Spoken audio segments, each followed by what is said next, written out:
What's going on, you guys? Welcome back to the Neighborhood Podcast. One of those to the podcast. My name is Kyle Dabra. What's going on, everybody? Kevin Valentin here, other half of the podcast. So, Kyle, we finally reached the point. Another 6 months of no football. It's an unfortunate time, but before we do transition into the offseason, we always cap it off with the granddaddy of them all, Super Bowl. Super Bowl 57 lived up to expectations as far as I see it. It was a great game, back and forth. But the Kansas City Chiefs raised the Lombardi Trophy once again, and they are Super Bowl champions. I believe this is their first Super Bowl championship since Super Bowl 54, when they defeated the San Francisco 49ers. But we got a lot to get to, you guys. Obviously, a lot of it is going to be focused on the Super Bowl. I might as well just say it now. Just gear up for a full Super Bowl episode. So we will cover every aspect that we possibly can throughout this episode. Kev, I got a couple items on the agenda to get to. I'll take the floor from here if you don't mind. Yes, sir.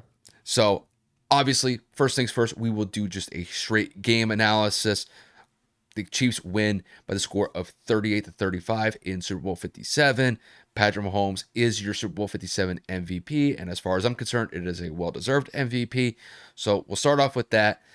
But this game does come with a caveat, and it comes down to a controversial holding call on James Bradbury late in the fourth quarter that essentially dictated the outcome of the game. We'll talk about that play, whether or not that we thought it was a holding call. And then after that, we'll dive into just Patrick Mahomes. It's his second Super Bowl in 3 attempts. Like I said, this is his first Super Bowl since winning Super Bowl 54. So now he's got 2 next to his name. We'll just talk about the legacy that he holds and his stature as one of the greatest quarterbacks that we've seen in this generation, and the start that he's had, which has been utterly phenomenal. And then after that, we'll kick it to the Eagles. We got 2 segments focusing on the Eagles. Obviously, the biggest one here is the defense. The Eagles defense fell apart, gave up 38 points to Patrick Mahomes and the Chiefs. The Eagles had one of the most vaunted defenses in the NFL this season. They almost set the sack record in the regular season by getting 70 total sacks as a team. Didn't register a sack against Patrick Mahomes in this game. And then after that, the Eagles got a pretty solid rebuild to address this offseason. They have a lot of player personnel that are potential free agents, and the coaching changes that are going to take place within the Eagles hierarchy is going to be significant. So it's an unfortunate loss for the Eagles since they lost the Super Bowl, but there's going to be some looming changes that are going to take place over the next couple of months that could have a significant impact for them going into next season. But let's not waste any more time. Let's dive straight into the game. Super Bowl 57. This is what we're here. This is what we're here to talk about. And let's get to it. So, your Kansas City Chiefs are Super Bowl 57 champs. They beat the Philadelphia Eagles by the score of 38-35. It was a compelling game. It was a back and forth game. The Eagles had a pretty good start in this game. They were able to establish some dominance early on, but I'll tell you right now, the Chiefs were able to respond in kind, and they were able to keep this game relatively close, despite the Eagles having a really good start in the first half. The Chiefs were down 10 points going into the second half, but it did not stop them from having a really big second half rally where Patrick Mahomes and the Chiefs, they did not punt in the second half. They were that effective, and the Eagles defense had no answer for them whatsoever. And then obviously we had the controversial holding call on the final drive for the Chiefs offense that led to the game-winning field goal by Harrison Butker. And, I mean, the last play of the game, Hail Mary attempt by Jalen Hurts. What it was, about 25, 35 yards short of where it was supposed to be. I don't even think he got it to the 20-yard line on the other side of the field. And that was despite the fact throwing the ball from, his 45, 40-yard line? I think. So, it's a pretty unfortunate Hail Mary pass. It was kind of a weak one if you're just looking at it from a casual perspective. But nonetheless, the Chiefs are Super Bowl 57 champs. So, Kev, let's just dive straight into this. So, Kev, to kick this one to you, what are your thoughts on the Kansas City Chiefs winning Super Bowl 57 in the manner that they did? I mean, obviously kudos to the Chiefs. Let's just start off with that. Obviously the better team won today in terms of who was able to execute more when it mattered the most. Obviously going for the Eagles with, my girlfriend and her family and, celebrating and blah, blah, blah, blah, blah. So, shout out to Kansas City for pulling out the W. That's the most important piece. Let's not forget to acknowledge that. Um, and obviously, big kudos to Patrick Mahomes. Played on one foot, looked like he was going to be severely limited going into the second half with what looked to be a roll up to kind of like go into halftime where he was kind of limping into the locker room, and he comes out, and I would assume, I'm not going to say I saw or that I know, you would make an assumption that he had to have taken some pain medication because there were multiple instances where he was scrambling for his life, and it looked like he didn't have an issue. Did he stand up wincing? Absolutely, but he made plays when he needed to with his feet, and I'll get into that in a couple minutes. So, first and foremost, Patrick Mahomes, best quarterback in the NFL. There's no questions, there's no ifs, there's no buts about it. This solidifies him 100% as one of the greatest quarterbacks this generation has ever seen, if not the greatest quarterback of this entire generation. It's not even close. He catapults himself into one of the greatest quarterbacks of all time, having two Super Bowl titles, two Super Bowl MVPs within his first 5 or 6 years of his career. Again, 3 Super Bowl appearances, 2 wins out of 3. Can't really say much more. 2 MVPs. He kind of capped off this season with this big game. But in terms of the game as a whole, it was entertaining. I'm just happy it wasn't a boring game. I mean, granted, there was absolutely no defense on either side, even though Jalen Hurts was sacked 2 times and there was a defensive touchdown by the Chiefs. It was shot for shot for shot for shot, kick for kick. And it was entertaining again to watch. There was nothing boring about this game. There were some questionable play calls on the Philadelphia side. You can kind of make the argument that some of them were kind of just awkwardly placed and, wrong time or bad time, wrong situation, or bad place, bad time, however you want to break it down. But, obviously like Kyle said, that holding call was questionable at best. There was another situation to where there was, and Kyle, correct me if I'm wrong, there was a situation where, excuse me, there was a stoppage of play on the Dallas Goedert catch to where the Eagles rushed the ball to the line of scrimmage. There was a penalty flag thrown to where they stopped the play and said the defense has a right because of a substitution to, right? So they stopped play. And then Kansas City was able to challenge, which thankfully Philadelphia won, which I don't think they should have because I don't think that was a catch by Goddard because it looked like he lost possession. There were just some instances it really looked like the refs were trying too hard to have Kansas City be put in a position to win. It was very, very, very odd. It was situational things like that penalty, the holding penalty. I really can't stick my finger on it. I'm not trying to sit here and say that the league is fixed or that this was scripted, as people love to say, because it's trending right now. But overall, like I said, in my personal belief with what I saw, it looked like there were some questionable calls. But it's neither here nor there. We talked about it on the Fumble Rooski podcast a few weeks ago. You cannot let a game fall or come down to the end of a penalty. You cannot let the referees decide that. And it's like Kyle also alluded to that we'll talk about a little bit more in detail. Philadelphia's top defense, top pass rush. Where were you guys? Like, we talk about dreams and nightmares. This was a nightmare. This is horrible. Like, I felt like Kansas City's offensive line just dominated the line of scrimmage to the utmost of its capabilities. Like Hassan Reddick, Javon Hargrave, obviously Jordan Davis, Brandon Graham. They were just a no-show. They could not get Patrick Mahomes. They couldn't touch him. And again, he was on one leg.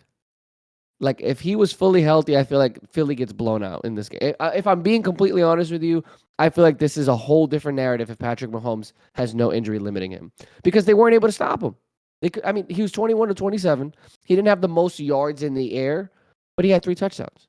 He had no turnovers. He had a pass rating of 132. Like, this is what you need from your superstar quarterback, and he was on one leg. So shout out to Kansas City's offensive line. Shout out to Patrick Mahomes playing injured and playing through it and dominating at that. And I think that the offenses of both teams were incredible.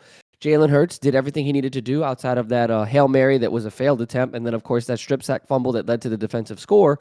But, I mean, again, this was an entertaining game. Both teams were able to pull out all the stops, every single thing that you can ask for in terms of entertainment, going down to the wire. I thought that this is one of the better Super Bowls that we've had in quite some time. And, overall, again, Kansas City hoists up the trophy. And, again, shout out to the Chiefs. They won. A lot of people doubted them. Most people picked Philly to win, Kyle and I included. and Kansas City comes out on top. So again, big game, great game, entertaining to watch. It's just unfortunate for the Philly fans. It ends the way that it did. I mean, to me, Kev, this was a phenomenal game. And obviously, with the Chiefs coming out on top, as far as I see it, they're on their path to becoming the next NFL dynasty. I don't believe that they're at that point yet. In my mind, they still have to win one more to claim that. But look, when you win two Super Bowls within what, a 4 to 5 year span, Yeah. you're definitely on that path. And when you have Patrick Mahomes, a guy like that leading the way on the offense, and what's going to be a Hall of Fame head coach in Andy Reid, I'm pretty much guaranteeing more than likely they're going to be an NFL dynasty at some point, just because I can't really say that these guys are going to be in a situation where they're not going to make another Super Bowl. Like, these guys are just too good. And to me, this was a great game that really displayed some resilience from the Chiefs, because Kev, I'm gonna be honest with you. It did not look good for the Chiefs, especially when Pat got rolled up again towards the end of the first half, and he looked like he was struggling pretty significantly with that ankle injury. But he comes back in the second half, and as far as I see it, Kev, that Chiefs offense just completely dominated the Eagles in the second half. Kev, the Chiefs didn't punt in the second half. They were able to lead drive after drive after drive, and it resulted in touchdowns. And whenever they got into the red zone, they capped it off with touchdowns. And Kev, just to kind of focus on some of those touchdowns, I think it was the two touchdowns where they were within the 5 yard line.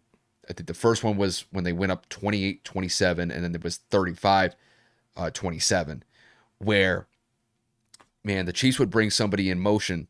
It would be a wide receiver.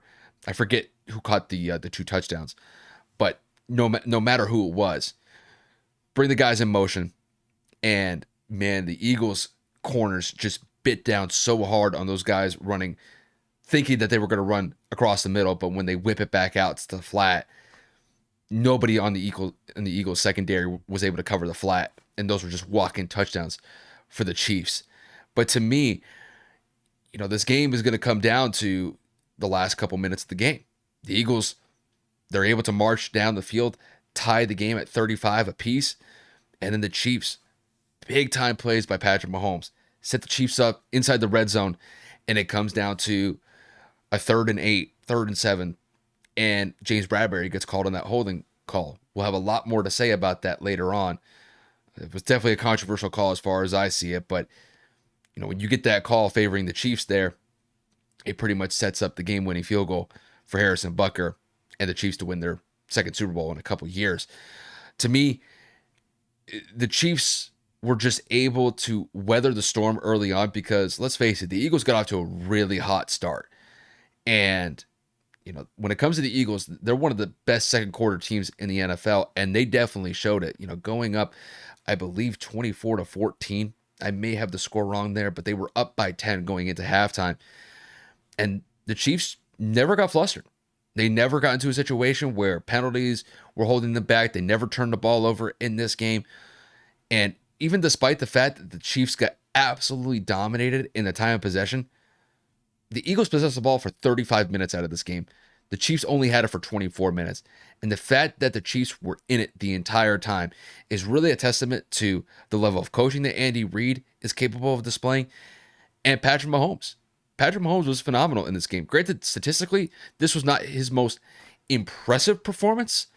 I mean, Kev already laid it out there. He didn't throw for more than 200 yards, but had 3 touchdowns, had some huge runs on the ground despite being limited with that high ankle sprain, re-aggravating it in the second quarter, and didn't stop him. And overall, Pat was the guy that was really able to put the Chiefs into the red zone by scrambling on, 1.5 legs, considering what he had with the ankle injury, and it gave the Chiefs a chance. And that's all that they needed. And, looking back at this game, like Kev said, this was a back and forth game. It was a phenomenal game to watch. The ending's mired in a little bit of controversy depending on how you look at it, but overall, it was a fun game. It was an entertaining game. It definitely lived up to expectations. And in my mind, despite whatever I may think about the holding call, which we'll get to in a little bit, I think the Chiefs deserved the Super Bowl win. They bested one of the best defenses that we've seen in recent history. Pat wasn't sacked in this game, which is absolutely critical going up against a pass rush like the Eagles have at their disposal. And look, the one turnover in the game went against the Eagles, and the Chiefs were able to cash in on it instantly by returning it for a touchdown on the same play. So there's a lot of different elements that you could take away from this game, but the one that I will take away with the most is that Patrick Mahomes is that dude. Same thing could be said about Andy Reid. The defense made some timely plays here and there, but overall, the Chiefs are going to be a tough out from here on out. And like I said, they're definitely on a path to be the next NFL dynasty. Man, it's frustrating to know that it's again, football season's over, but we're gonna move on to the next topic, which I'm kicking it right to Kyle because I know he's got something to say, and that's 100% got to be the conversation about this holding call. We've mentioned it several times thus far in the episode, but when you talk about the significance of a call that is made in the biggest game of the year and arguably the biggest sporting event in North American sports, you can't have it come down to a call like that. And that is the holding call on James Bradbury in the fourth quarter, which led to the Chiefs going up and hitting that game-winning field goal. So, Kyle, to put this one in your ballpark, go off, King, man. What are your thoughts on that horrendous holding call on James Bradbury? I mean, Kev, you said it for yourself. It was a horrendous holding call. Now, people are going to say, well, James Bradbury said after the game that it was a holding call, that he said that he tugged on Juju's jersey and that he was trying to get away with it. Honestly, I don't want to hear it. In that moment of the game, let them play. Because as far as I'm concerned, that is the pure definition of a ticky-tack foul call. And I imagine a lot of Philly fans are looking at that referee crew thinking that this game was fixed based on that holding call. And to a certain extent, I can sympathize with them. I'm not going to say that it was fixed, but to me, to have that type of call in that moment of the game that essentially decides the outcome of the Super Bowl, it's atrocious. Now, if it was a blatant holding call where you had no choice but to throw the flag, I would be fully understanding and I would be sympathetic towards the ref in that case. That is not the case here. This is a case, as far as I see it, you let that play roll out without any sort of holding call whatsoever. I know Mike Pereira was saying, well, that's technically a holding call based on the letter of the law. No, that is a game where that is a play where you just let that one be dictated by the outcome. It was an incomplete pass as far as I see it. And, looking at the actual time frame when the play took place, there's like a minute 50, minute 45 left in the game. It's a third down. It's a must-have play for both teams because if the Eagles stop them, you're talking about 4th and 8. You're talking about a 40-yard field goal. Harrison Butker had missed a similar type of field goal earlier in the game. He doinked it off the left upright. Now, I'm probably assuming, it's a safe assumption, that more than likely, let's say he hits it, hypothetically. Okay, so the Chiefs go up 38-35 with a minute 35, minute 40 left. In my mind, I'm thinking that Jalen Hurts and that Eagles offense has a very good chance to at least get into position for a game-time field goal, if not a go-ahead touchdown. Because as far as I see it, that Chiefs defense couldn't stop a parked car because the Eagles were just running up and down the field at will throughout most of the game. And I'd bet pretty heavily that the Eagles would be able to do something to get a drive started and then potentially score on that drive to potentially even send the game into overtime. That didn't happen. Refs throw the flag on James Bradbury, and then all the Chiefs have to do is just milk the clock for Harrison Butker to hit the game-winning field goal, which he did with about 10 seconds left. Also, just one quick point of mention. Jerick McKinnon was very smart to slide on the 1-yard line because we have seen plays in the past. I believe it was either Brandon Jacobs or Ahmad Bradshaw where he was trying to stop himself. Where he was trying to stop himself at the 1-yard line against the Patriots in Super Bowl 46. And his momentum carried himself into the end zone, which gave the Patriots the ball back with a little bit of time left. Now, granted, the Giants still won that game, but situational awareness, he unfortunately failed in that regard. Jerick McKinnon did not, and he slid correctly at the 1 yard line, which obviously set up the Harrison Butker field goal. When I look back at this referee crew, Carl Cheffers, the entire referee crew, I think that they let a bad play essentially dictate the outcome, or it's a bad call as far as I see it. That's a play where you let this one roll out, you live with the results, and I think if I'm just looking at this from a casual fan perspective, I think that everybody can conclude with the same thing and thinking that was a horrendous holding call that ended the game essentially.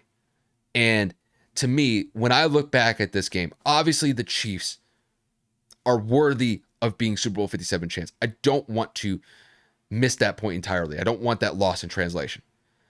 To me, this game will be forever marred by that holding call, because that is a play where you just let it roll, live with the results, and you just roll with it.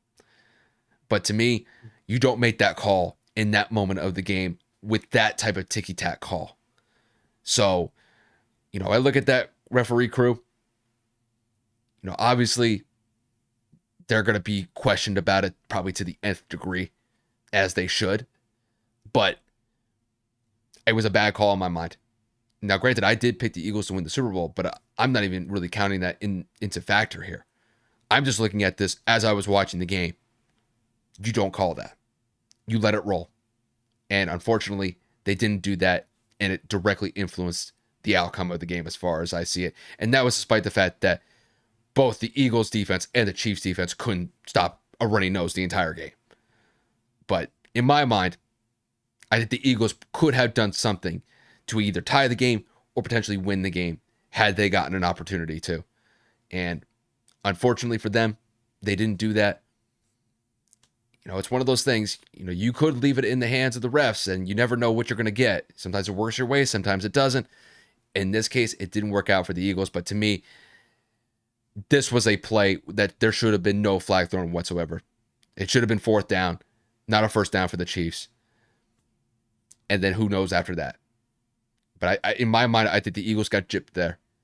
And I'm a little bit sympathetic towards the Eagles fans displaying some displeasure towards the refs, if that's what they're taking away from this game.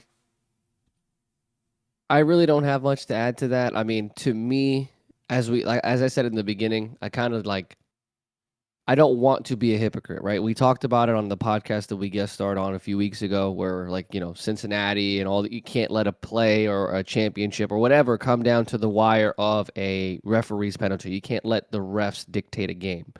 But I will say specifically, that was a bad call. You got to let people play. You were calling a pretty good game all game long. You were letting people play, tug, push, hold, everything, right? In that instance, I understand that it's a holding penalty, and Kyle had to remind me of the actual terminology of the rule. With pass interference, that ball is uncatchable. That's not going to be deemed pass interference. But because it was a holding call, that is then deemed irrelevant. Regardless of the actual distance of where the ball lands or where it sits, it's not going to make a difference to a holding call. Now, I understand what the officiating crew had seen and the replay. You see the hand kind of wrapped around the hip, but it didn't alter Juju's route. It didn't alter where Juju was going. It didn't slow Juju down. You know what I mean? Like it's like if he would have grabbed jersey, pulled back, and you saw the stretching of the jersey, I'd have been like, "Oh, you can't say anything." It looked more like his hand was just there, and he may have pulled, but again, that he wasn't getting that ball no matter what. It looked like Pat was throwing that ball away, and it just so happened, that's the penalty that was, that was what was called. But again, when you really look at this game from an Eagles standpoint, that defense was not able to do anything. They weren't able to stop any play, any momentum that Kansas City got. And again, it is what it is at that point. I'm not going to sit here and cry about. Excuse me, I just had 6 hiccups back to back to back, and then a burp. Wow, that was horrible. I'm not going to sit here and let a call dictate how good of an offensive game the Eagles played. And I'm not an Eagles fan. Like Kyle said, like it makes no difference to either of us. But you can definitely sympathize with Philly fans of how frustrated and angry they were with that potential missed opportunity. But Philly had their destiny in their hands, man. They were up 10 that first half. Kansas City goes on to score 24 in the second half. Philly only scores 11. That speaks enough volume right there.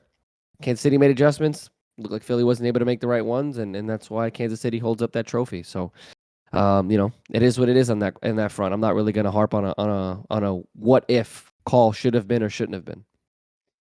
I just hate the result. I hate how the game ended because Kev, I mean, this was a great game back and forth. It was very entertaining to watch. But the fact that essentially the outcome of the game is dictated by that holding call, I just hate the feeling that I get from this game because in my mind, this game will be forever marred by that, what I would deem as a horrendous holding call. Now, like I had stated, had there been a blatant, and I focus on the word blatant, where you're talking about a pass interference or something like illegal contact, or where Juju is completely thrown off of his route, where you have no choice but to throw it, I'm okay with that. But to me, that's not the case here. This was relatively what I would consider pretty solid coverage from James Bradberry. And, even though the ball was overthrown by 15 yards, it didn't seem like, Juju was going to be even close to coming with a catch. If anything, I think Pat was probably throwing it away because he probably just ate the route. It's like, all right, well, look, they got good coverage on this. I was going to hit Juju on. Juju was running an in then an out, right? Like It he looked would like kind of an up break and it. out. It looked like an out and up. Yeah, like where he whips it back out. Yeah. But yeah, I just don't like the fact that essentially this entire game fell on this one holding call. And to me, I'm looking at it from a casual fan perspective. It's like, to me, that kind of ruins the whole fun of the ending of the Super Bowl. And as far as I see it, I think the Eagles got gypped out of an opportunity that more than likely I think that they had earned. Now, granted, I'm using that earned phrase a little bit loosely based on the fact that they had given up 35 points already. So the Eagles defense, I mean, granted, they did not really show up that well in that game. But on that 3rd and 8 play, I thought that they played pretty solid defense to the point where they should have been awarded a 4th down. And then you live with the results of whether or not Harrison Butker hits a field goal to take a 3-point lead for the Chiefs, or if he misses it. And then the Eagles would get it like around the 30-yard line with about a minute 45 left had he missed it. Yeah. So, no, I would be completely sympathetic to the fact that the Eagles probably got gypped there a little bit based on that. To me, it was, Kev, it's one of those plays where, kind of think of it like this. You remember when Devontae Smith had a catch along the sideline called back because there was like a replay where it looked like he lost control, but it was kind of like one of those plays where it was really iffy. And hell, I What mean, there were you talking about that first catch, like the one earlier in that game, or you talking about the one against the 49ers? no, the one in this game where he Well, I was. mean that wasn't a catch. He lost It, possession out of bounds. I understand that, but the fact that it was close, There were you a know, lot of. That's what I'm saying. That's what I it said was in my analysis close. with the game. There were a lot of close calls in this game, to where it could have went either way, and then this one So, was just like blatantly so, like so to cheap. me, the Devontae one, I thought they actually got right because I thought he Correct. did lose control. It's Yes. tough. It's a tough call to make. And hell, I mean, the Chiefs and the Eagles really didn't know whether or not that it was going to be a catch because they were kind of flipping sides of the field thinking, oh, well, the Eagles think they have a 1st down. But then no, that it was an incomplete pass. So then we're going to have to move back like 25 yards. But, that's the thing. It was a close one. To me, when it comes to this James Bradberry play, this wasn't close. No, not at all. And I don't want to hear Mike Pereira saying, well, by the letter of the law, it's a holding call. In game speed, He's is that got a to holding say call? so. That's his job. Like for people, like No, he's listen, covering for the refs. He's covering for his. that's his job. He's That's covering literally for his. them. He's okay. Well, regardless of opinions, there are people that are out there saying on social media, a hold is a hold. There's the Super Bowl. There's preseason. There's college. You can't make like there is. It's a thing called situational awareness. You Yeah. cannot let the biggest game of the year come on the shoulders of a call like that. Again, Kyle and I have stated over and over in just 25 minutes of this episode, if it were blatant, this would not be a discussion. Yes. Kyle and I are not Eagles fans. Kyle and I had no financial gain from this game. That, as a sports fan, was a horrendous call, period. I said it slow for everybody that, oh, you don't even know what you're talking about. Well, technically, what if it was your team? Da-da-da-da. If it was my team, I'd still be just as pissed. Like, damn, we got away with one. Damn, like, well, it worked in our favor. I'm not going to say nothing, but in the back of my mind, I know that was a bad fucking call. You know what I'm saying? Yeah. It's not the Patriots in the game. It's not the Colts in the Super Bowl. It's the Eagles, and the Eagles are the ones that were robbed of a situation. And I Mhm. think that on the refs, you need to look at yourself and say, like Kyle made the perfect analogy in basketball. It's a ticky-tack foul. It's like a little handshake, a little you can't call that.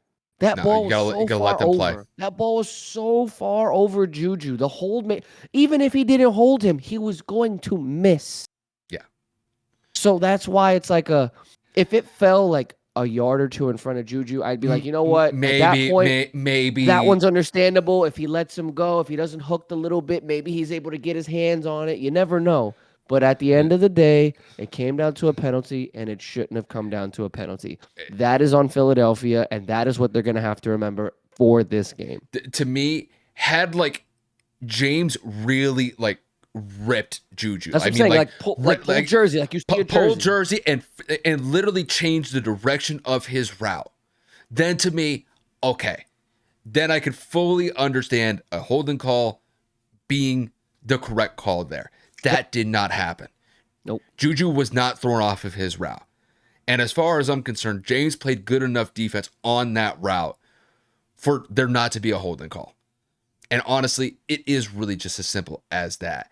But, and I guarantee you this, I guarantee you pretty much all Chiefs fans around the world are probably thinking we got away with one. Or they're ignorant saying that it wasn't. Or they're just going to Like, roll I mean, with that it. it was a Or they're just going to troll. They're just going to troll Exactly. thinking like, So we got away with it. Who cares? it is A what Super it Bowl is. is a Super Bowl. That's what they'll think. Yeah, a win's a win. But That's what everybody says. By 1 point or by 50 points, right? So let's just drop that hold call. leave We're it at gonna that. talk about it anyway later in the episode. It's bound to come up again. But what we do need to move on to is 15. Kansas City's quarterback, Patrick Mahomes, has historically had the greatest start to an NFL career as a quarterback can. Multiple 5,000-yard seasons, multiple MVPs, now multiple Super Bowls and multiple Super Bowl MVPs, multiple AFC Championship appearances, multiple all pro. You see where I'm getting with this?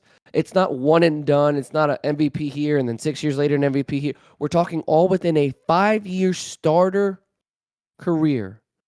Patrick Mahomes has accumulated more hardware than most Hall of Fame NFL quarterbacks get in their entire career. So, Kyle, to kick this one to you, where does Patrick Mahomes sit now that he has hoisted up 2 Lombardi trophies and 2 Super Bowl MVPs? Well, for me, as far as I see it, he has solidified himself as the best quarterback of this new generation that's coming into the fold.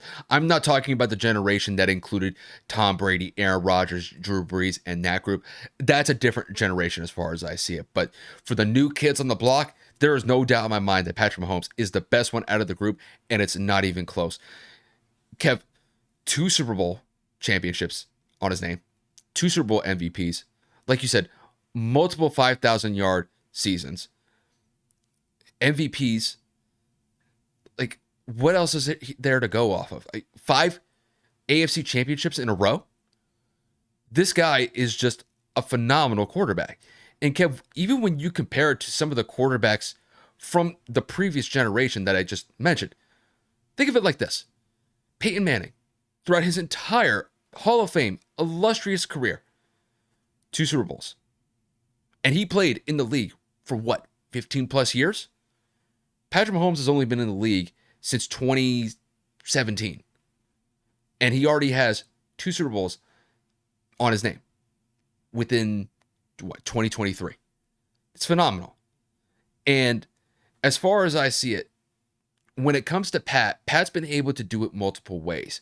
When he won the first Super Bowl with the Chiefs, when they were going up against the 49ers, they had a loaded roster. I mean, Tyreek Hill, Travis Kelce. Granted, Travis is still there. You had McCall Hardman. You had Demarcus Robinson. Just, they were loaded offensively. And this one was a little bit different. Travis is still the main guy, but you have new guys in the fold. You got Juju Smith-Schuster. You have Marcus Valdes-Scantling. You have Sky Moore. You have Isaiah Pacheco out of the backfield. This is a new cast, somewhat, of different talent around him, and yet it doesn't matter. The same result follows. So to me, when I look at Pat has been able to display it multiple ways when it comes to his overall Super Bowl success. And the fact that he was able to do what he did in Super Bowl 57, being limited in the way that he was with that high ankle sprain, coming into the game and then re-aggravating it and still playing effective football to the degree that he did. That's a gutsy performance, man. I know statistically he didn't have what many would consider a great performance because he only threw for 185 yards. But he had, a single-digit number of incompletions, had a QB rating of over 125, 130. And when the Chiefs needed a drive to get them this win against the Eagles, he was able to provide it. And he did it while using his feet and dealing with that ankle injury. It was a gutsy performance from Patrick Mahomes. And when I look at Pat, Pat's on this great run here. And, you compare it to some of the quarterbacks that have come before him just in the previous generation, Aaron Rodgers, Drew Brees, Russell Wilson. He's already surpassed those guys. I mean, Drew Brees statistically is better than Pat, but I mean, the way that Pat is playing, as long as he doesn't get hurt, he doesn't really suffer any sort of significant injuries down the line, he has a very good chance to eclipse those Drew Brees stats within a relatively short period of time. Granted, it's going to take a while, but with the way that he's playing, throw for 5,000 yards consistently year in and year out, he could definitely eclipse those. I mean, as far as I see, he's a top 10 quarterback of all time. You could make a very good case that he's on his way to being a top 5 quarterback of all time. I'm not going to get into any sort of Brady discussion yet because as far as I'm concerned, as good as Patrick Mahomes is, he is not in that echelon yet of going up against Brady. People are calling him the baby goat. If you want to call him that, that's fine. But the overall GOAT, as far as I see it, is still Tom Brady because Tom Brady has basically set the bar so high that I don't know if anybody's going to be able to eclipse it. But if there is one guy that is in the running for it and has a legitimate shot down the line to be competitive with what Brady did, it is Patrick Mahomes. He's won 2 Super Bowls in 3 tries. The MVPs that he's done in the regular season has been phenomenal. The overall impact that he brings to not only the Chiefs, but to the NFL and the style and the way he's playing the quarterback position, he's on an amazing stretch right now. And we will see whether or not that he can continue the success going into next year and years beyond. But overall, Patrick Mahomes is that dude. It is undeniable at this point. And as far as I see it, he has solidified himself as the best quarterback of his generation at this point in time. I mean, Kyle's pretty much given everything anybody can say about somebody. To be honest with you, I don't really know what I'm supposed to do there. But I guess what I'm getting at is just to kind of touch on the point that Kyle had alluded to in terms of where he sits all time. When you talk about quarterbacks that have won a multitude of Super Bowls, you talk about Terry Bradshaw, Joe Montana, obviously Ben Roethlisberger, Peyton and Eli Manning, Jim Plunkett, Ben Roethlisberger. There's just so many, and now Patrick Mahomes joins that elite company. And just to circle on a few names, Eli, Peyton, Ben, they all won their Super Bowls relatively younger, and that except for Peyton winning in his final year, Pat has won 2 at this age and doesn't look to be declining. Patrick has won 2, been to 3, 5 consecutive AFC championships, You haven't seen something like this since Tom Brady was doing it with the New England dynasty. Now, I'm not comparing him to Tom Brady because, in my personal opinion, his opportunity to really gain that narrative was to beat him in the Super Bowl. I think that would have blown all narratives out of the window. That would have blown this whole thing out of proportion. He would have kept Brady from 7. He would have had 2, arguably maybe even gone to a third. You never know. Again, I hate playing the what if game because it goes both ways. But the path he's currently on, where he's trending, if Kansas City finds a way to keep this core together, because I will be the first to say I had Kansas City as 3rd or 4th in the division this year, depending on how Vegas played, and they came out here and they shut everybody up. Tyreek Hill, don't matter. What are you supposed to do here? You had a bunch of no-name running backs. Pacheco, McKinnon was a journeyman running back for a while. Clyde Edwards-Helaire was basically designated for assignment. Like, he barely played at all, even when he was healthy. It didn't matter who you had. Juju Smith-Schuster, McCall Hardman, Travis. It doesn't. He's that dude on a bum ankle. Does what he does. Didn't make a difference. Distraction with his brother and his wife. Doesn't matter. Nobody gives a shit. Like, it's Patrick Mahomes. He is going to go down. If he were to retire right now, he's a Hall of Famer. That's point blank, period. I don't think there's anybody that's going to make an argument against that. Does he have the overall statistics that everybody has at the end of their career? No, but that's why this is called the hypothetical. Based off what he has done in the sample of his career and the sample years that he has played, he's already a Hall of Famer. It's honestly scary to think that he's only in his 20s. It's scary to think that Travis Kelce is still in the prime of his career. It's scary to think that Andy Reid seems to have zero issue with continuing to be the head coach of the Eagles. Like, he's not hinting at retirement. He's not talking about stepping down. Eric Bieniemy has had a multitude of different opportunities to become a head coach or an offensive coordinator somewhere else. He knows, why break up the band? If it ain't broke, don't fix it. This team has the potential to 100% become a dynasty, and it is 1,000% led by Patrick Mahomes. He is the best talent that has ever thrown a football. Athletically, arm strength, accuracy, mobility. He is the full package. He may not be a Michael Vick mobility. He may not have the IQ of a Peyton Manning. He may not have the full resume of a Tom Brady, but his career's not over. We're talking about what he has done in the time he's played. He has a whole lot of development to still go. He's got a whole long career, knock on wood, barring any major injuries. And if this core stays together, there's no reason why they can't win another 2, 3, maybe even 4. Patrick Mahomes is just that guy, man. Him being the greatest of this generation is like barely touching the surface. He is better than already a multitude of Hall of Fame quarterbacks. Patrick Mahomes is going to go down as arguably one of the greatest athletes we've ever seen, and I'm going to die on that hill for sure. Greatest athlete? I said one of the greatest athletes of all time, just based off what he's able to do. Well, I mean, here's what I'll say. You know, like you said, when it comes to his overall athleticism, is he like Michael Vick, Randall Cunningham? Does he possess that capability? He possesses the ability to be able to escape from the pocket, make plays with his feet, but and flick it and go 60. See, to me, what makes him different is the fact that, when he's outside of the pocket, typically quarterbacks struggle with accuracy once they're outside of the pocket. With Patrick, that seems to almost be the opposite. Patrick is really good when he moves out of the pocket.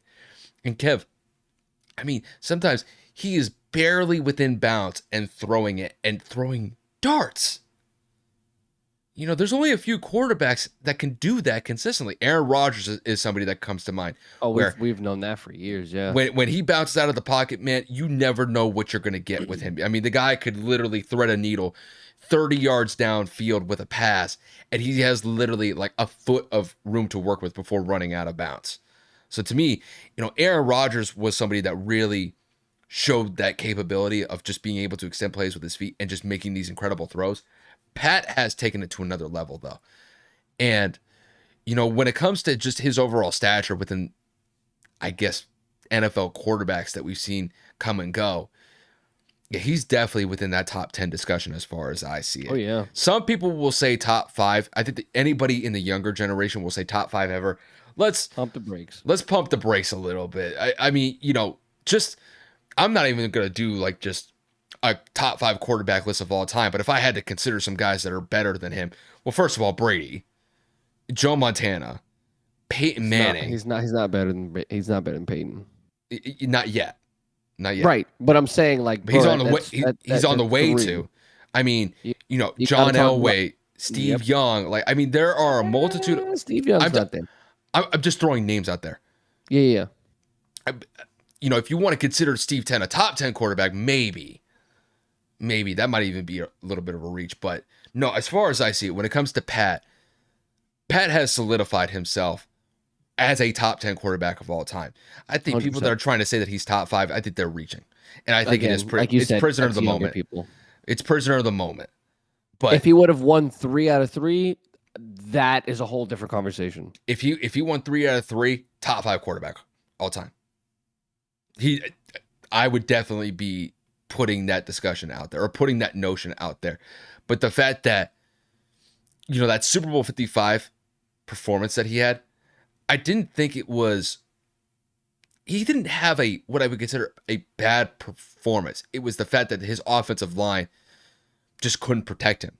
And Kev, he was running his entire life in that game against the Bucks. That was scary. Yeah, and the fact that he was still able to make some of these ridiculous throws, especially the one where he was literally parallel with the ground, submarines the throw 35 yards downfield, and then I believe it hit a Kansas City Chief receiver Was it in the Kelsey? face mask. It wasn't Kelsey, it was somebody else. It might have been like McCole Hardman or DeMarcus Robinson. Literally hits him in the face mask and drops it on the 1 yard line. I mean, I don't know any quarterback that could do that other than Mahomes.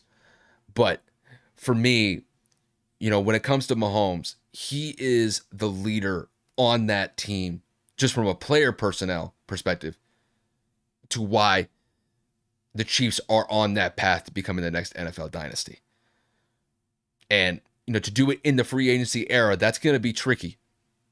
Because the only teams that we've seen been able to do that effectively were the Patriots. And then, maybe the Cowboys back in the 90s? I don't know if free agency was as prevalent as it was back then compared Probably to now, not. because free agency now is, that's where the whole parity situation comes in. I mean, they went and got Dion back then, so I mean, you can make the argument that free agency was kind of coming into its own back then. But again, that's neither here nor there. The Patriots have really been the only team, what I would consider, since 2000, since free agency is what it is now. I mean, free agency, what it is now compared to what it was 30 years ago, it's not the same. It's just Not even close. It's just structurally, that whole free agency thing has completely changed how the NFL is modeled.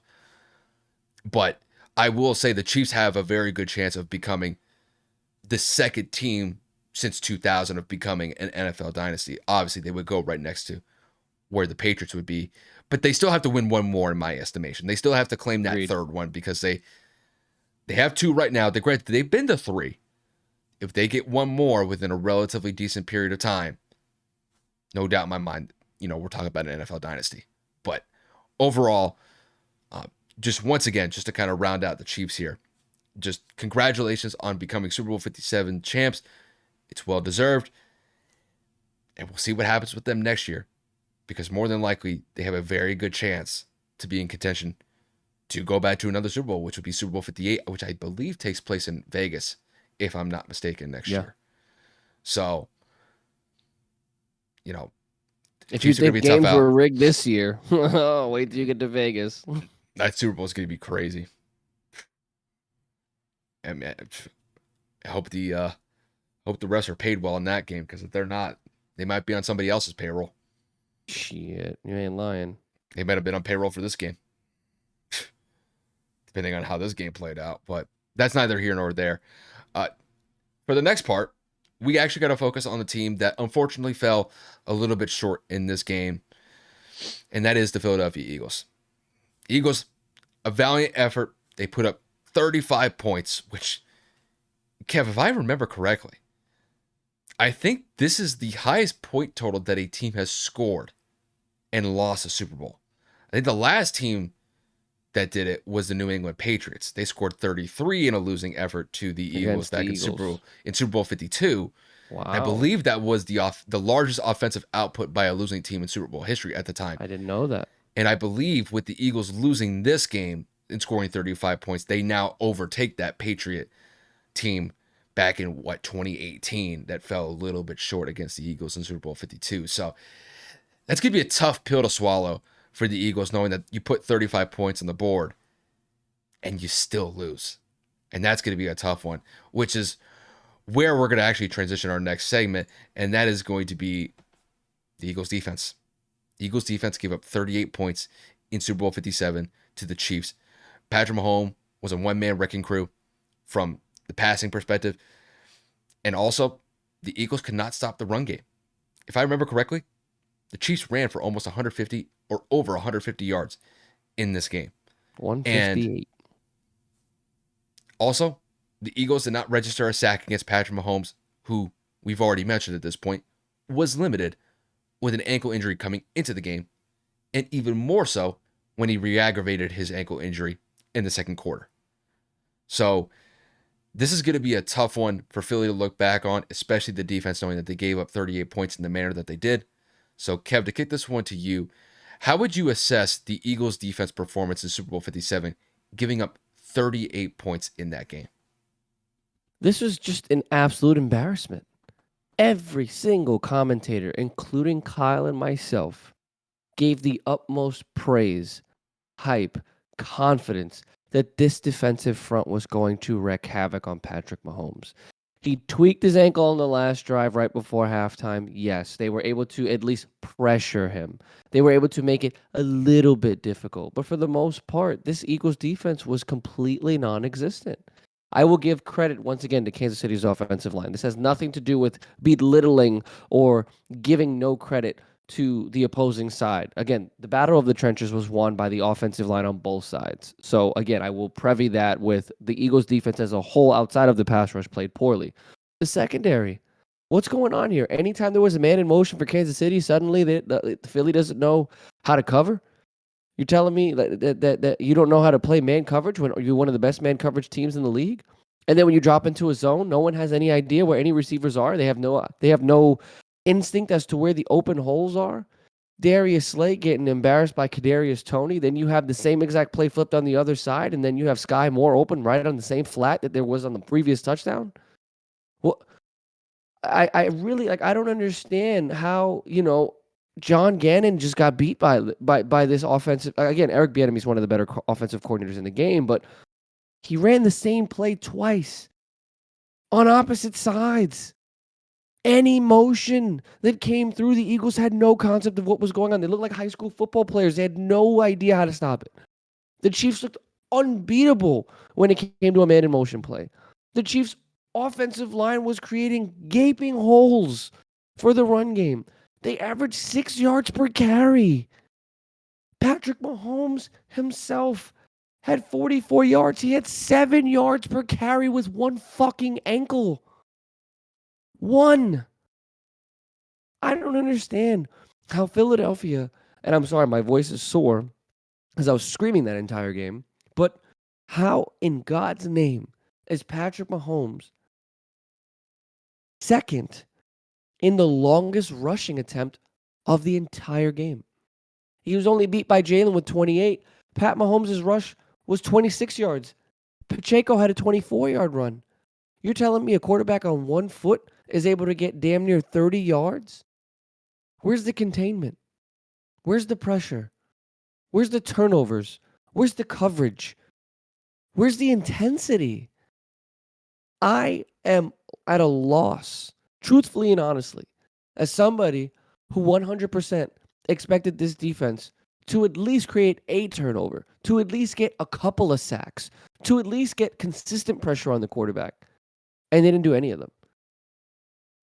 Gardner Johnson, Darius Slade, James Bradbury, where were you guys today, bro? Seriously. And Darius Slay, especially on the Kadarius Toney touchdown. Like, completely lost. Completely. The fact that the inside man did not shade over, even though Kadarius Toney came back out because that was the purpose of the route. Why did Slay come so far inside to where there was no opportunity for recovery? And Bradbury on the opposite side, or Maddox, whichever corner it was. We knew Travis Kelce was going to get his targets. We knew Travis Kelce was going to get those catches. It's the best tight end in football. There's no covering him. There just isn't. I picked Juju Smith-Schuster to be the X factor. He stepped up in the second half and he had 7 targets. Excuse me, 9 targets, 7 catches, which led the entire Chiefs wide receiver corps. So technically the X factor for me was 100% correct for Kansas City. But for the rushing attack, 158 yards on the ground. We know that that's one of the weakest attributes of Philly's defense, but for the most part, you were able to solidify that over the course of the last few weeks. And then you go and you let Isaiah Pacheco? Who the hell is that? You didn't even let Christian McCaffrey kill you that bad. Really? Pat Mahomes? On 1 foot? I have to stress, on 1 foot? I did all this money, all these trades, all this draft capital, and you couldn't stop a nosebleed. I understand that the defense on the Kansas City side was just as bad, but at least they forced a turnover. At least they scored. At least they got sacks. They did something. They put numbers on the board. Brandon Graham, Hassan Reddick, Fletcher Cox, and all the rest of those. Did y'all decide to take the Super Bowl off? Where was the Philadelphia Eagles defense? I have no concept. I don't know what happened. And with what we're going to talk about in our next segment, obviously we'll get into more details, but this was their opportunity. This defense failed them because it damn sure wasn't Jalen Hurts' fault. Yes, he had a turnover. It was his first damn Super Bowl. 1 turnover is allowed. Was it a touchdown? Yes. But when you go out there and you score 4 fucking touchdowns in your first Super Bowl and 300 plus yards of total offense, over 350, I'm not blaming Jalen Hurts. Hurts can't handle the pressure. You don't know what you're talking about in football. Keep your mouth shut. That was the defense. Period. And I have nothing else to say because that was just flat out embarrassing. Yeah, you brought the heat on that one. I knew you had a chamber ready, locked and load on that one. But no, when it comes to the defense failed them. There's no other way to put it.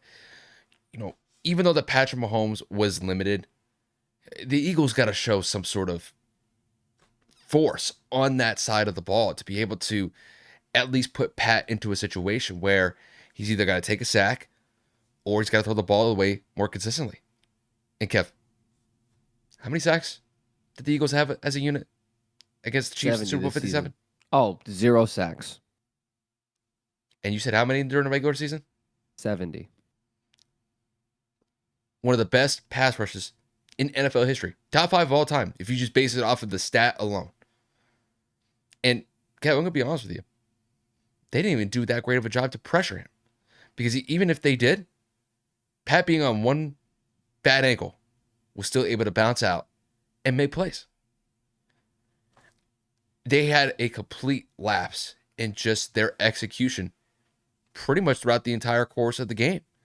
And Kev, when I look back to this defensive performance from the Eagles, I thought in the first half they were at least playing okay. I think they gave up 14 points in the second half. They were up 10 going into halftime. So, all things considered, it's not a bad position to be in. But then when you give up 24 points in the second half, you're not going to win a lot of football games in that manner. And that's despite the fact that the Eagles put up 35 points on the board. And this is one thing that's probably going to drive Philly fans nuts, but I have to bring it up, and I know it's probably going to bring a lot of, pain when I bring it. The Eagles scored 35 points, which is the highest point total by a Super Bowl losing team. The last team to do it was the Patriots in Super Bowl 52, where they scored 33. They lost that game by the score of 41-33 against the Philadelphia Eagles. So now the Eagles, unfortunately for them, they get to experience the other side of the coin, in this case, where you score a high number of points, and yet you unfortunately fall short in the biggest game of the year. And look, like you said, Kev, I thought Jalen and the offense, they did enough for them to win this game. But the defense, they got completely shredded in the second half. And there were legitimate concerns about whether or not that Pat was going to be able to effectively play in the second half after he re-aggravated his ankle injury at the late stages of the second quarter. And Cal, I'm going to be honest with you, I thought he looked better because the Eagles had no answer for the Chiefs in the second half. And especially on those goal line opportunities where they didn't get cooked on the same play once, but got cooked twice, just on the different side of the formation. You can't have that. And, when I look at the strategy that the Eagles corners were playing, they were biting down on any man in motion to just go simply across the field and not whip it back into the flat. And to me, that's actually a coaching issue. After they gave up the first one, they should have just been a little bit more conservative and not be so jumpy or aggressive to go on that in route or to just overall bite on the in route when they're thinking that the route's going to go across the middle. Because if you're wrong, all the receiver's got to do is whip it back out into the corner or whip it back out into the flat. He's going to walk in touchdown. It actually reminded me very similar of what the Patriots ran against the Seahawks in Super Bowl 49 in the same stadium when Julian Edelman caught the game-winning touchdown for the Patriots in Super Bowl 49 against that Legion of Boom defense. It was a very similar type of play where you got two wide receivers stacked up. One guy's going to block the one corner in front of him. It's almost kind of like not like a pick route, but you're more just guarding the corner that you're matched up one-on-one with. And then the corner, if you're the other corner who's going in motion, is going hard on that in route or thinking that he's going to go on an in route across the middle, but whip it back out to the flat means a walk-in touchdown. The fact that they allowed that twice is unforgivable as far as I see it. And look, everybody will look back to that James Bradbury call about whether or not that he actually held on that play. In my estimation, I thought that the Eagles defense had earned the opportunity to go to fourth down and then live with the results on whether or not Harrison Butker hits the field goal or not. But the refs called a holding call on the play, and it pretty much threw out any sort of chance for the Eagles to win that game against the Chiefs. But overall, just they couldn't stop Pat in critical moments of the game. They gave up way too many yards on the ground. Just overall, they just did not make any solid second half adjustments whatsoever. And that Chiefs offense literally split them apart. It was an impressive performance from the Chiefs offense, especially Pat in the run game.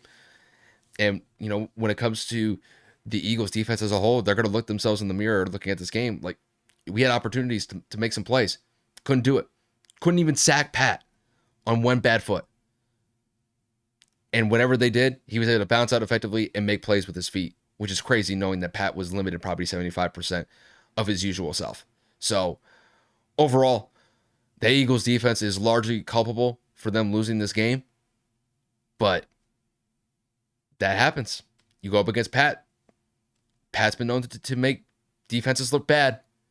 And he made the Eagles defense look bad. But the Eagles left some opportunities out there on the field. And that's probably going to suck most for them because more than likely they're thinking there was probably a chance that we could have won this game had we made some plays defensively. Just didn't happen. Yeah, I don't. As somebody who loves defense, some of these plays just like genuinely baffled me. Like that, the one to Sky Moore baffled me the most because again, that was the second one. Yeah. The Eagles had hardly blitzed the entire game, and they sent the house. Yeah. On third down. Was the first one to Kadarius Toney? Yeah. Gotcha. I just wanted to clarify that. I'm trying to understand when you see personnel on the field, right? A person like Kadarius Toney, a person like Sky Moore. There's going to be some form of trickery here. Again, the NFL is a very difficult league to succeed in. And for you to just blatantly not notice the person, did you really think that Sky Moore was going to block? Did you think that Kadarius Toney was going to run an out route into the corner? He's not going to run a fade route. You see what I'm getting at? You know what I'm saying? Like, they're on the field for a reason. You have to expect there's going to be a decoy somewhere. and for you to fall for the same thing 2 times, and the second time, you not only make the same mistake, you make a worse mistake. Well, you Hmm. know what? We couldn't stop Kadarius, so we're just gonna send the house.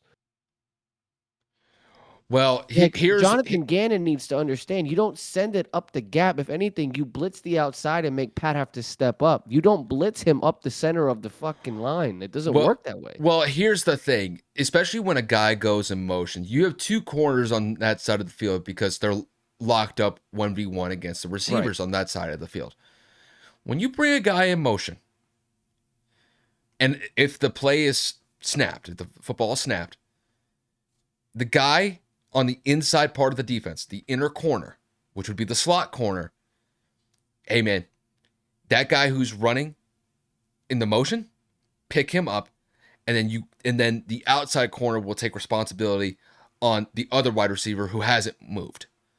So then that way, at least the inside corner, the slot corner, can be able to run with him a little bit more effectively across the middle if the receiver actually decides to run something along the middle of the field. So at least that way you can kind of cover it. And then that outside corner that originally had responsibility on the wide receiver in motion then moves his responsibility to that one stationary wide receiver. They didn't do that. Because when you saw the play work out, it was basically, I won't say two corners against one wide receiver, because you had the one corner that would just completely bite down on Yeah. what looked like a route that was just going to go straight across the middle. But the problem is that corner that's locked up on the wide receiver who's not in motion has responsibility to that receiver then. And that's the flaw of strategy in that case. When they gave up the first one, there should have been the adjustment of, hey, if they bring a guy in motion on the goal line, on that side of the field, you have to move your responsibility to the inside corner or the slot corner. And then if that case, they run over the middle, the slot corner takes responsibility and takes coverage of that. And the outside corner, takes responsibility of the guy who's stationary. But they didn't do that. And the fact that they allowed it twice in essentially the same circumstance, same situation. And what made You me just can't laugh, the have first that. one was a zone because Darius was the outside corner that stepped over and was But looking to shade. However, the second one was man because you set 3 people for the blitz. yeah, There was nobody that picked up Sky Moore, not one soul, but the problem because is both linebackers came into the gaps. the problem is that then who's going to cover the flat? Somebody has to cover the flat. And I'm talking about the first one. Even if Darius thinks that if it's zone coverage and he's got a guy in motion, well, if you're going Darius to is run, supposed to cover the flat there or the end zone. There's no reason why Darius Lay should move, period.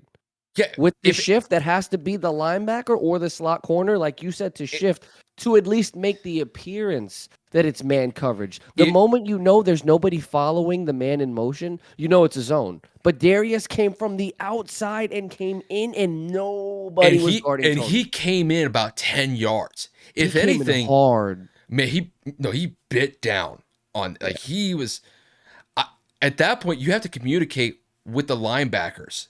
I mean, granted, it's bang bang. You don't have a lot of time to make that call, but it's like, hey, you guys got to make sure that somebody gets coverage on him in case he goes across the middle. But the fact that Darius bit so hard on the motion, it leaves the flat wide open. And maybe that was just an ill-advised strategy from their DC by not properly adjusting to that potential play call. But the fact that you just leave the flat completely wide open. I mean, Kev, was there anybody within 5 yards of Kadarius Toney when he caught that touchdown? He literally strolled his way into the end zone. And the same thing with Sky Moore. The fact that it happened on back-to-back drives was crazy. And the Shout thing out to is, BN. He recognized it. and the thing is, man, the Eagles could have gotten a huge stop on the second one, because that was the drive that was preceded by, or it was succeeded. I think succeeded is actually the right word, by the Kadarius Toney punt return. Yep. So Kadarius Toney runs to basically like the 6-yard line on that punt return. And, you got a third down opportunity. Bro, if I were Philly, I would just drop back 7 into coverage That's Had 4 pass literally rushers. what I was screaming. When I saw Drop the 7. linebackers sit, I said, "Oh no, they're coming." Drop 7 into coverage. What you rushing for? I mean, granted, the pass rush hadn't been able to really do anything all day, but Doesn't matter. I I, will I take Pat Mahomes escaping and scoring a touchdown, knowing no, that every soul was covered, than sending 2 linebackers when you haven't blitzed most of the game. yeah. If anything, Horrible play call. and if anything, if you're really worried about Pat potentially breaking it out, throw a spy in there just in case. But I mean, Pat was at 75% at that point. If he runs in on a touchdown, we could live with that. I But 100%. I will live with that. It's like a bad shot in basketball. If I'm guarding the paint, I know you can't shoot, and you make a 3. Kudos to you. You hit a great shot. But I'm just saying in general, you didn't make adjustments, and you looked and foolish. and And it Eric cost him. Bieniemy looks like a genius. I know. I know. I don't know what's going to happen with him long term, if he's going to potentially look for head coaching jobs down the line. But from what I've heard, I think is he looking at any other offensive coordinator I opportunities? saw a couple reports this week that he was looking at OC positions for other teams, but they were Why? lesser teams. I don't Why know would why he? you would have a lateral movement Yeah, yeah. If he was, for a worse team. if he had an upward trajectory, potentially going for a head coaching job, I would understand that. But like, why would you? Only way you leave KC is for a head coaching job. You don't go Yeah, laterally. he's got a good thing going with Pat and Andy Reid. Why would he change that? I don't know. I I really don't know. for another OC job, I wouldn't do that. And he's Hell, probably think especially with one of the teams that are rumored is Washington. that no, What? that's gonna be that's a Sam project for Howell somebody. and Patrick Mahomes, bro. No, that's That not that even close. that's a project for somebody else to handle, not Eric. Eric's better than that. I think Yeah. Eric should just stay pat. He's got a good situation going there. He can maximize his value there for the next couple of years. I know that he's gotten head coaching job looks in the past, and more than likely those will manifest once again.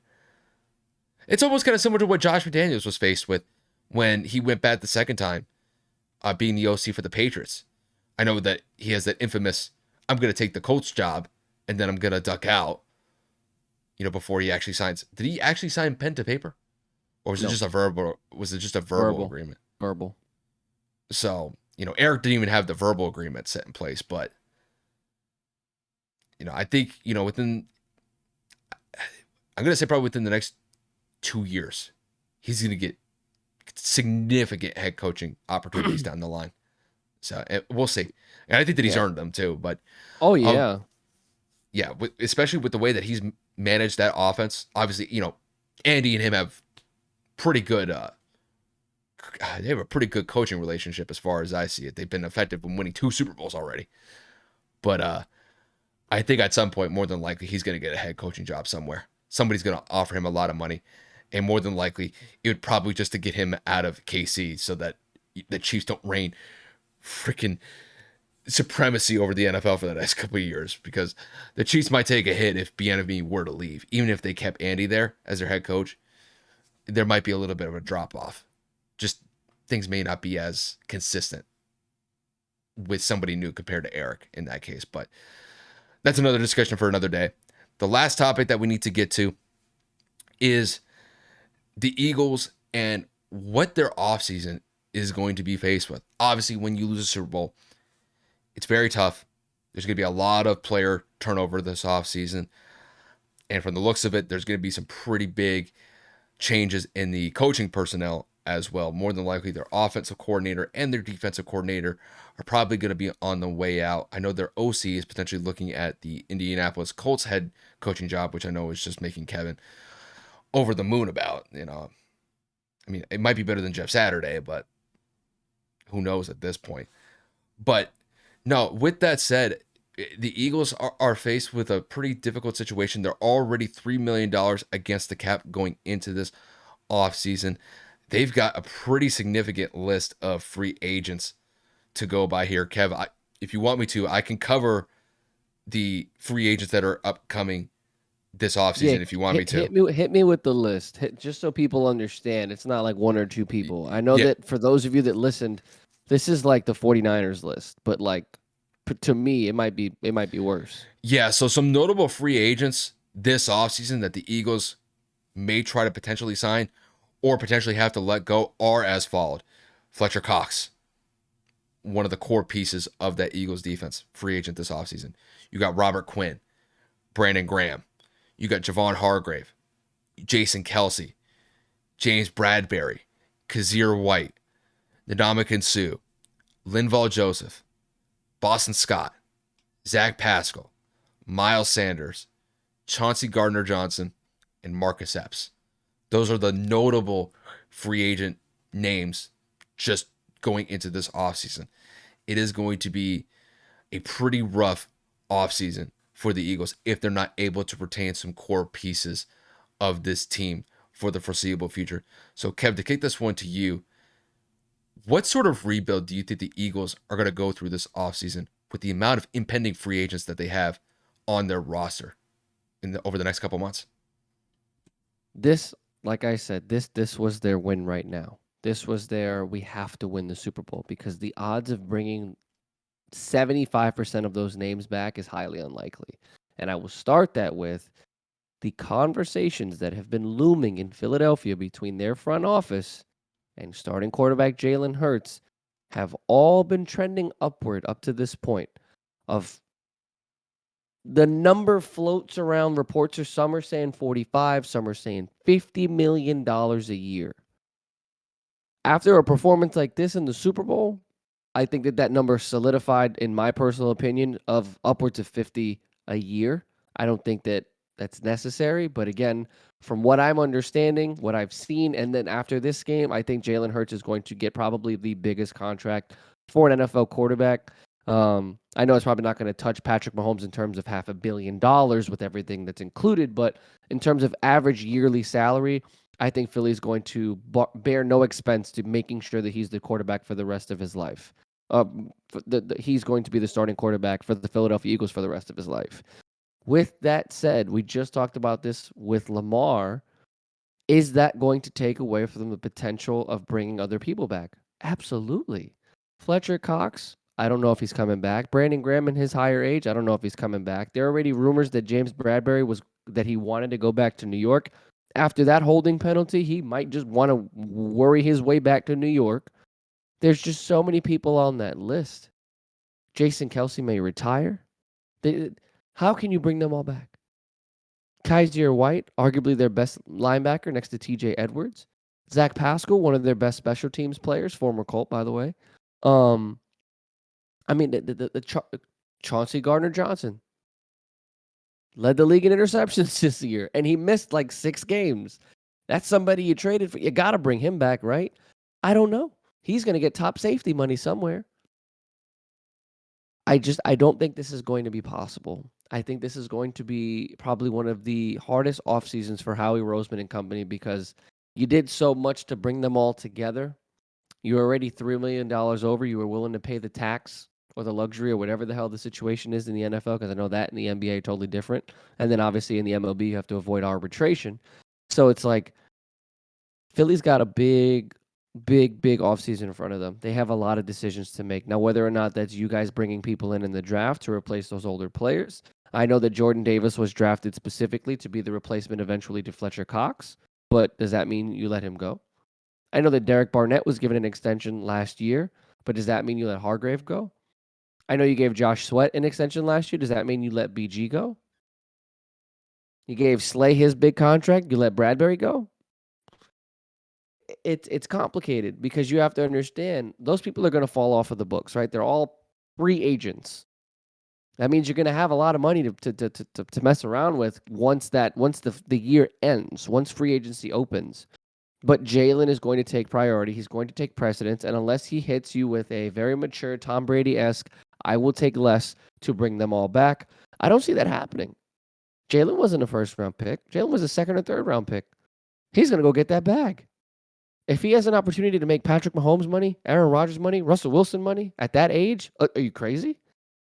I'm not passing up $250, $300 million. Who knows how much guaranteed after the year I just had? If I don't get hurt, I'm an MVP. I went to the Super Bowl in my second full year of starting, third full year of starting, whatever it is.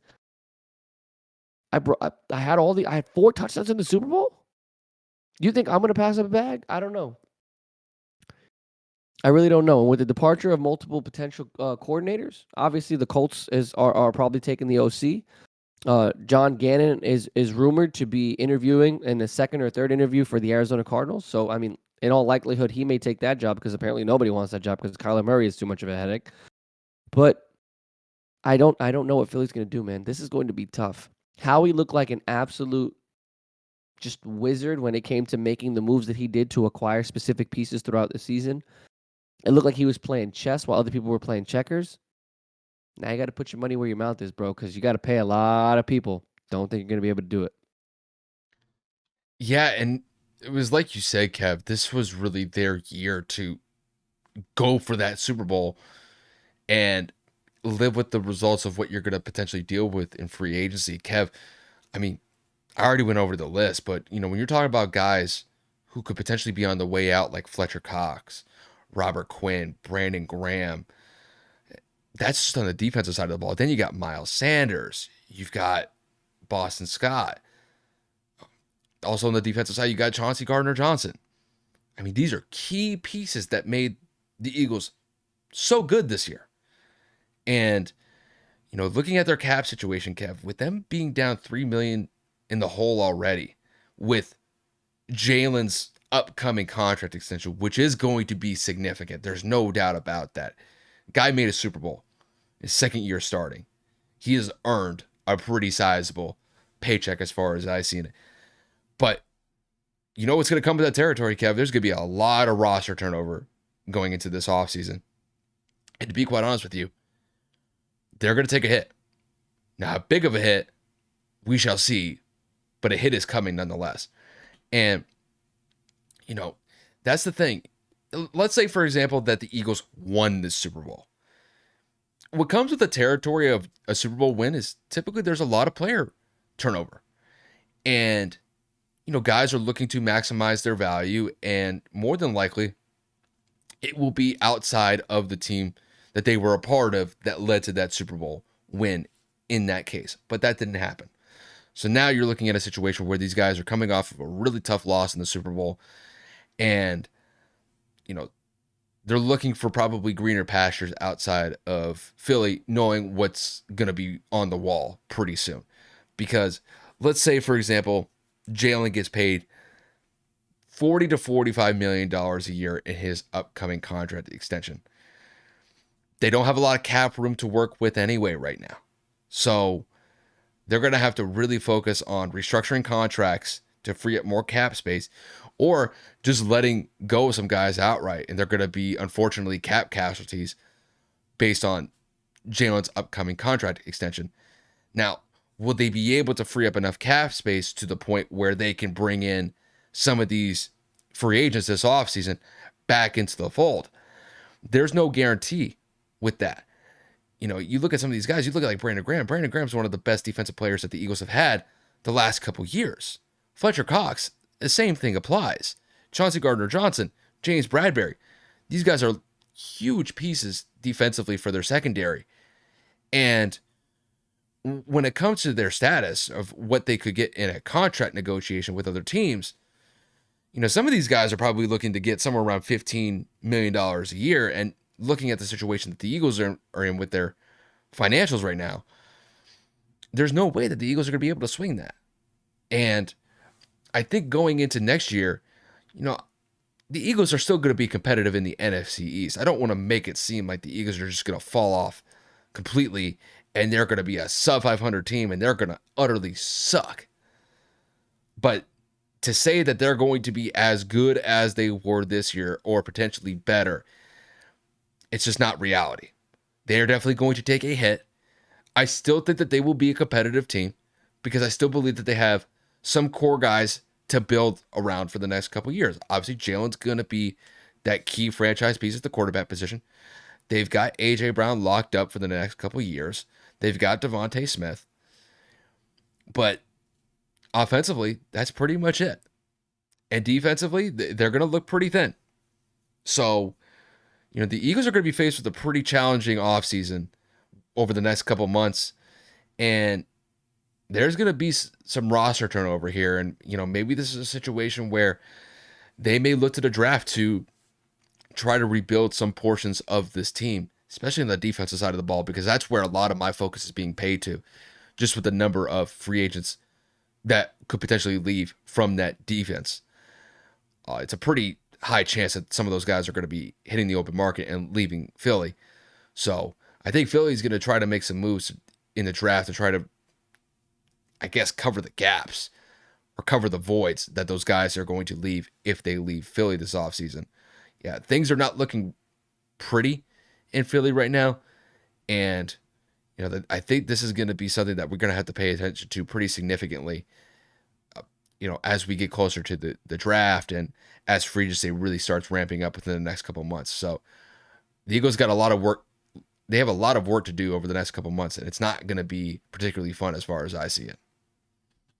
It's normally the hardest part about the end of the season. If you win the Super Bowl, I mean, a lot of people end up leaving for the sake of the payday, or they make the decision of, you know what, I'm going to take a pay cut. We have a chance at winning more. It really depends on, I would probably say, generation, because we've seen younger players really chase the bag because they said, you know what, I got my hardware. I don't really give a shit. And then you've seen older players are like, you know what, I'll take a significant pay cut so that I can get another chip. Makes sense, though. It really depends on the mentality that these players have. Do you want to compete again to win and be at the highest performance level that anybody can in American sports with the Super Bowl appearance? Or do you want to be another athlete that's like, you know what, I'm going to go and chase the money the rest of my career? Again, it depends on personal Yeah, preference. So. yeah. I mean, for me, the way that I see it, the younger players, I think it is their prerogative to go out and get maximum value while they can get it. Right. I'm not And saying going, but that's the thing though. See, I always have to clarify because I'm not sitting here saying take 20 million less than what what your worth is, but you don't necessarily need to go out there and break the bank for like 5, 6, 7. Like if it's like a hair of a difference as opposed to like being on a dog shit team as opposed to Super Bowl contenders, like if the difference isn't that much, you shouldn't take that extra money. mm, In my opinion, like it it you're still gonna get a pretty penny, but you're gonna be competing. You're gonna play at that highest level. If you go from yeah. the Eagles to the Texans, because the Texans are gonna give you 15, 20 million more a year, but you're not gonna be anywhere relevant over the course of the next 5, 6 years. Is it worth it to suffer in mediocrity? I mean, look what we're doing to other athletes in different locations. Bradley Beal, Damian Lillard. It's the same thing. Yeah, they're chasing the bag, but they're irrelevant. Like it doesn't really matter. Again, I'm never gonna get off of that hill. To me, the pinnacle of sports, hoisting up a trophy and saying, I am a champion. I have competed at every level of human possibility in this sport, and I have conquered that mountaintop. If you want to chase it back after you've won, by all means, it is what it is. But for people like Philadelphia, like they have such a good core, I would want to run it back. That's my opinion. I get it. I do.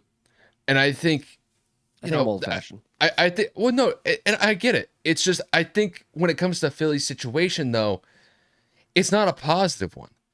And it's because of the cap situation. I think if Philly was presented with a better cap situation, Oh yeah. maybe they'd be open to a return and still be able to compete at a Super Bowl contending level. But I think when it comes to a lot of these guys, they're going to see, well, Philly's kind of cap strapped. They're not going to have a lot of wiggle room to be able to retain a lot of these guys and meet their demands in a contract negotiation. And as far as I see it, especially when it comes to these younger players that are really looking for a big payday, they're going to maximize their value because look, in the NFL, if you even make it to this point and you're at the upper echelon of competition, you have to maximize your value. And usually that's about a 3 to 5 year window. This usually comes from the age of 25 to 30. It's usually within that window. And then if you're still playing at a pretty solid level, once you kind of hit 30, then I think your priorities change a little bit because then at that point, you're probably on the back half of your career. And then you've already gotten paid a significant portion from your big contract, the one that you've been basically hunting for your entire life. And then maybe it kind of focuses back on, bringing a Super Bowl championship, getting some hardware to cap off the career. But to me, when it comes to these athletes, I'm just trying to look at this practically. They will maximize their value at the highest degree possible in their mid 20s because that's the only shot that they're going to get. Now, with quarterbacks, it's different. Quarterbacks can probably get that twice if they play long enough. A lot of these other guys may only get it once.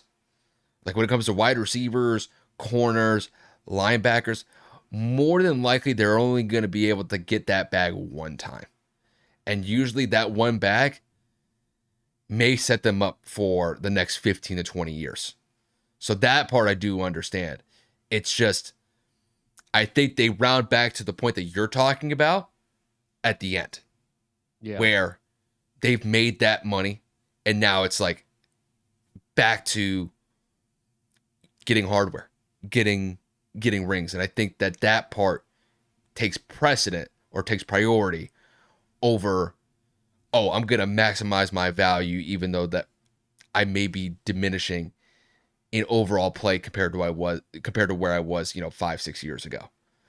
So that's why guys, I think really like the last couple of years of their career, they really try to go all out to win Super Bowls because they've already cashed in on, maximizing their value. And then at the end, I think it actually just kind of rounds back to the point that you're making. It is for competing for a Super Bowl ring and really having your name etched in NFL History, lore at bro. that point. Yeah. But no, just to kind of round out the Eagles part, you hate to be in this position. They have a lot of questions this offseason. And unfortunately, it's coming off the heels of a really close and a really tough Super Bowl 57 loss. And, the defense really kind of took it in the teeth in this game. The offense, I thought, played really well. Outside of the one turnover, I thought they did enough to win. And it's crazy that they're going to be the one team, at least until somebody breaks it, 35 points. That's the highest point total scored in a loss in Super Bowl history. They beat the Patriots by 2 points. 35 points in a loss, bro. That's tough pill to swallow. That's a tough pill to swallow. But I thought the effort was there offensively. They definitely showed it. They definitely showed that they could run it with Pat, and they just fell a little bit short, and it was because of the defense. But it is what it is. Yes, sir. But that's going to wrap up the episode today, ladies and gentlemen. It's a little late on our side. Still got some things to kind of iron out over here. Great Super Bowl, great game. Again, big kudos to the Kansas City Chiefs, Patrick Mahomes, Andy Reid, and that cast, and just a great game. Kudos to the Philadelphia Eagles for having a great season as a whole. Yes, unfortunately they lost, but to get where they got after the season they had last year, it wasn't expected by a lot. So again, I know we don't do moral victories here because we're not babies. We understand a loss is a loss, but you guys had a great year. You have to hold your heads up high. No one expected it, and that is something to be commended. So overall, great NFL season.